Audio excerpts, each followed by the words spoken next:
অসমত আৰম্ভ হ'বলৈ গৈ আছে SIR, যাৰ ফলত অসমৰ লাখ লাখ মানুহৰ নাম ভোটাৰ লিষ্টৰ পৰা কৰ্তন কৰা হ'ব।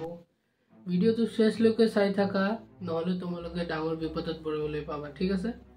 এই ভিডিঅ'ত মই তোমালোকক সকলো প্ৰচেছটো জনাই দিম, কি নথিপত্ৰ তোমালোকক ৰেডি কৰাব লাগিব, ঠিক আছে? SIR বাবে কি নথিপত্ৰ লাগিব। প্ৰথমত জানি লোৱা SIR কি, ঠিক আছে?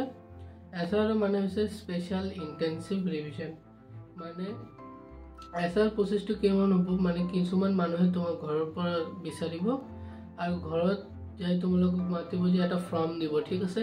ফৰ্মটো তোমালোকে ফিল আপ কৰিবলৈ লাগিব আৰু কিছুমান নথিপত্ৰ দৰকাৰী তোমালোকৰ পৰা তেওঁলোকে বিচাৰিব, ঠিক আছে? এই নথিপত্ৰবিলাক তিনিটা ভাগত ভাগ কৰা হৈছে এজ হিচাপে, ঠিক আছে?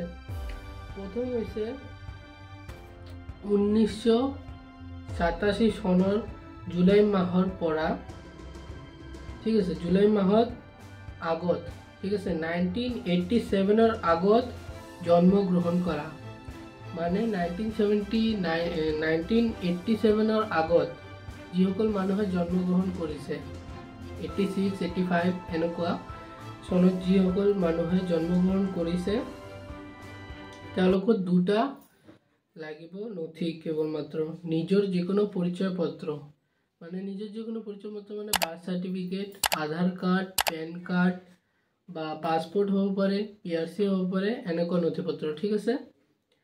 আৰু 2 নম্বৰ নথিটো লাগিব নিজৰ নাম থকা 2005 চনৰ ভোটাৰ তালিকা, ঠিক আছে? তাৰপিছত 2 নম্বৰ ভাগটো হ'ল 1987 চনৰ জুলাই মাহৰ পৰা 2002 চনৰ ডিচেম্বৰ ভিতৰত জন্ম গ্ৰহণ কৰা ভোটাৰ, ঠিক আছে?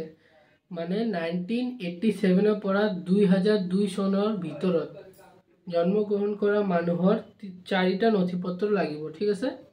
এই নথিপত্ৰবিলাক হ'ল নিজৰ যিকোনো পৰিচয়, যেনেকৈ আমি ক'লো আধাৰ card, PAN card, I card, তাৰপিছত পাছপোৰ্ট এনেকুৱা, তাৰপিছত জন্মৰ প্ৰমাণ পত্ৰ, এইটো লাগিবই, এইটো মানে কম্পালসাৰী, ঠিক আছে? মেন্ডেটৰী হয়। এইটো কাৰ লাগিব? 1987 চনৰ পৰা, বুজি আছা না তোমালোকে? 1987 চনৰ পৰা জুলাই মাহৰ পৰা 2002 ডিচেম্বৰ মাহৰ ভিতৰত জন্ম গ্ৰহণ কৰা মানুহৰ লৈকে জন্মৰ প্ৰমাণ পত্ৰটো মেন্ডেটৰী।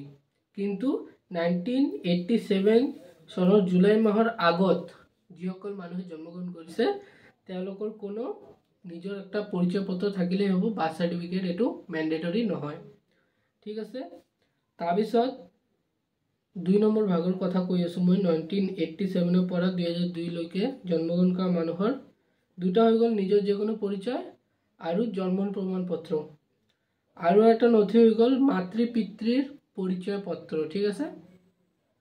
তেওঁলোকৰ মাতৃ পিতৃৰ আধাৰ card, I card, PAN card, passport এনেকুৱা প্ৰমাণ পত্ৰ, বাৰ্থ চাৰ্টিফিকেটো হ'ব পাৰে, ঠিক আছে? আৰু নিজৰ অথবা নিজৰ পিতৃ মাতৃৰ নাম থকা 2005 চনৰ ভোটাৰ তালিকা, সেইটোও লাগিব।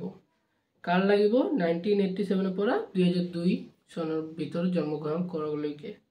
এতিয়া চোৱা, মোষ্ট ইম্পৰ্টেণ্ট হৈছে 2002 পৰা এতিয়ালৈকে জন্মগ্ৰহণ কৰা ভোটাৰ, মানে 2002 পাছত যিসকল মানুহে মানে টিনেজাৰ সকল, তেওঁলোকৰ 4টা নথি লাগিব নিজৰ যিকোনো পৰিচয় পত্ৰ, Aadhaar card, I card, PAN card, birth certificate আৰু জন্মৰ প্ৰমাণ পত্ৰ, সেইটো লাগিবই, মেন্ডেটৰী। মাতৃ পিতৃ উভয় পৰিচয় পত্ৰ, মানে তেওঁলোকৰ মাতৃ পিতৃৰ যিকোনো এটা আইডেন্টিটি কাৰ্ড, ঠিক আছে? আধাৰ card, PAN card, I card এনেকুৱা, আৰু মাতৃ পিতৃৰ নাম থকা 2005 চনৰ ভোটাৰ তালিকা, এইটোও লাগিব, ঠিক আছে? কাৰ কথা কৈ আছো মই? 2002 পাছত যিসকল মানুহে জন্মগ্ৰহণ কৰিছে তেওঁলোকৰ লাগিব নিজৰ যিকোনো পৰিচয় পত্ৰ, জন্মৰ পত্ৰ, মাতৃ পিতৃ উভয় পৰিচয় পত্ৰ আৰু মাতৃ পিতৃৰ নাম থকা 2005 চনৰ ভোটাৰ তালিকা। এইকেইটা নথিপত্ৰ তোমালোকে সাজু কৰি ৰাখি দিয়া, ৰেডি কৰি ৰাখি দিয়া। আগষ্ট মাহৰ লাষ্টৰ পৰা এই SIR শুৰু হব আৰু এই সকল ডকুমেন্ট তোমালোকক প্ৰযোজ্য, এটো লাগিবই, ঠিক আছে? কি লাগিব 1987 জুলাই মাহৰ আগত জন্মগ্ৰহণ কৰা মানুহৰ কেৱলমাত্ৰ দুটা নথি লাগিব, নিজৰ যিকোনো পৰিচয় পত্ৰ আৰু 2005 চনৰ ভোটাৰ কাৰ্ড মানে ভোটাৰ তালিকা। তাৰপিছত 1987 পৰা 2002 লৈকে যিসকল মানুহে জন্মগ্ৰহণ কৰিছে তেওঁলোকৰ চাৰিটা নথি লাগিব, নিজৰ যিকোনো প্ৰমাণ পত্ৰ, জন্ম চাৰ্টিফিকেট, 2005 ভোটাৰ তালিকা আৰু মাতৃ পিতৃৰ পৰিচয় পত্ৰ। আৰু 2002 পিছত জন্মগ্ৰহণ কৰা ভোটাৰ লাগিব নিজৰ যিকোনো প্ৰমাণ পত্ৰ, মাতৃ পিতৃৰ প্ৰমাণ পত্ৰ, জন্মৰ পত্ৰ মেণ্ডেটৰী আৰু মাতৃ পিতৃৰ নাম থকা 2005 চনৰ ভোটাৰ লিষ্ট। এতিয়া ইয়াত বেছিভাগ ডকুমেণ্ট মানুহৰ লগত আছে, কিন্তু দুটা ডকুমেণ্ট নাও থাকিব পাৰে। এটা হ'ল জন্মৰ প্ৰমাণ পত্ৰ,